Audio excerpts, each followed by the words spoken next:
Цагдаагийн байгууллагад бүртгэгдэх хулгайлах төрлийн гэмтэргийн цөөнгөө хувийг тээврийн хэрэгсэл хулгайлах гэмтэрэг эзэлж байна. Он гарсаар буюу өнгөрсөн 1 сарын хугацаанд тээврийн хэрэгсэл хулгайлах эд ангиудын тоног зэрэг гэмтэрэг зөрчлийн шинжтэй 132 дуудлага мэдээлэл бүртгэгдсэн байна. Саяхан гэхэд л Сонгон ярхан дүүргийн 17 дугаар хорооны нутаг дэвсгэрт бүлэг этгээдүүд 3 тээврийн хэрэгслийн цонхыг хаглан эд зүйл хулгайлсан үйлдэлийг хяналтын камерын тусламжтайгаар цагдаагийн алба хаагчид шуурхаа илрүүлсэн.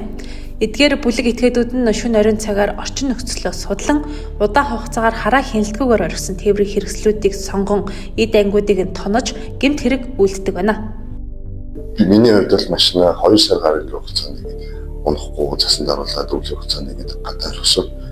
Тэгээд ямар нэгэн төр бүртээ зогсоол гараж хараа хяналтаа байрлуулаагүй бол маш бие өндрөний тохирогчулаад Иймд эргэж та бүхэн өөрийн тээврийн хэрэгслийн удаан хугацаагаар хараа хяналтгүй газарт орхихгүй байх, тээврийн хэрэгсэлтэй тохиол хамгаалтын системийг байршуулах зэрэг нь өөрийн эд хөрөнгөө хулгайд алдах эрсдлээс урьдчилан сэргийлэхийг цагдаагийн байгууллагаас сэрэмжлүүлж байна.